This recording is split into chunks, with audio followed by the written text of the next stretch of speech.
നിയമസഭാ തെരഞ്ഞെടുപ്പ് അടുത്തിരിക്കെ വിശ്വാസവും രാഷ്ട്രീയവും തമ്മിലുള്ള ബന്ധം വീണ്ടും പ്രധാന ചർച്ചാ വിഷയമായി മാറുകയാണ്.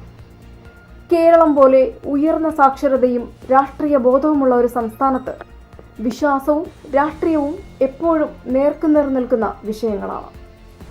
ശബരിമല യുവതീ പ്രശ്നം ഉൾപ്പെടെയുള്ള സംഭവങ്ങളിൽ സർക്കാർ സ്വീകരിച്ച നിലപാടുകൾ ഭക്തരുടെ വികാരം വ്രണപ്പെടുത്തിയെന്ന വാദം ഒരു വലിയ വിഭാഗം ജനങ്ങൾക്കിടയിലുണ്ട്. ജനാധിപത്യത്തിൽ വോട്ട് എന്നത് ഒരു പൗരന്റെ ഏറ്റവും വലിയ അധികാരമായതിനാൽ വിശ്വാസത്തെ മുറിപ്പെടുത്തിയവർക്ക് വോട്ട് ചോദിക്കാൻ അവകാശമുണ്ടോ എന്ന ചോദ്യം അതുകൊണ്ട് തന്നെ വളരെ പ്രസക്തമാണ്. ഭരണഘടന ഉറപ്പു നൽകുന്ന വിശ്വാസ സ്വാതന്ത്ര്യവും കോടതി വിധികൾ നടപ്പിലാക്കാനുള്ള സർക്കാരിന്റെ ബാധ്യതയും തമ്മിലുള്ള സംഘർഷമാണ് പലപ്പോഴും ചർച്ചയാകുന്നത്. 2018 ശബരിമല വിധിയെ തുടർന്ന് സ്വീകരിച്ച കടുത്ത നിലപാടുകളിൽ നിന്ന് വ്യത്യസ്തമായി വിശ്വാസികളെ അകറ്റാതിരിക്കാൻ സർക്കാർ ഈ വിഷയത്തിൽ മൃദു സമീപനമാണ് സ്വീകരിക്കുന്നത്.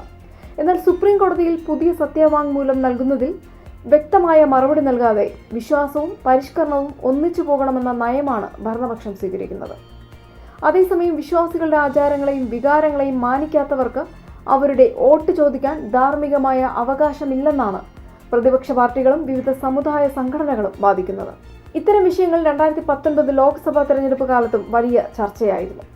നവോത്ഥാന മൂല്യങ്ങൾ ഉയർത്തിപ്പിടിക്കുകയും കോടതി വിധികൾ നടപ്പിലാക്കുകയുമാണ് ചെയ്തതെന്നാണ് ഭരണപക്ഷം അവകാശപ്പെടുന്നത്.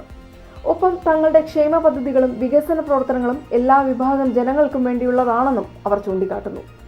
NSS, SNDP തുടങ്ങിയ സമുദായ സംഘടനകൾ ശബരിമല വിഷയത്തിലും മറ്റ് വിശ്വാസപരമായ കാര്യങ്ങളിലും സ്വീകരിക്കുന്ന നിലപാടുകൾ തിരഞ്ഞെടുപ്പ് ഫലത്തെ വലിയ രീതിയിൽ സ്വാധീനിക്കാറുണ്ട്. അതുകൊണ്ട് തന്നെ ഇവരുടെ പിന്തുണ ഉറപ്പാക്കാൻ എല്ലാ മുന്നണികളും ശ്രമിക്കാറുമുണ്ട്.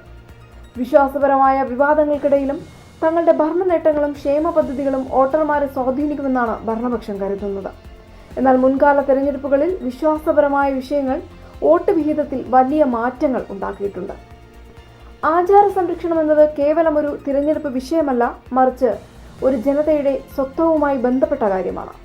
ഭക്തരുടെ വിശ്വാസത്തെ വെല്ലുവിളിച്ചുകൊണ്ട് നടപ്പിലാക്കുന്ന പരിഷ്കാരങ്ങൾ നവോത്ഥാനം എന്ന പേരിൽ ന്യായീകരിക്കുന്നത് ഇരട്ടത്താപ്പാണെന്ന് NSS പോലുള്ള സംഘടനകൾ പലപ്പോഴും നിലപാടെടുത്തിട്ടുമുണ്ട്. ഭരണഘടനാപരമായ ബാധ്യതകൾ പറയുമ്പോഴും വിശ്വാസികളുടെ വികാരം ഉൾക്കൊള്ളാൻ കഴിയാത്തവർക്ക് ആ ജനവിഭാഗത്തെ പ്രതിനിധീകരിക്കാൻ യോഗ്യതയില്ലെന്നാണ് പ്രതിപക്ഷം പറയുന്നത്.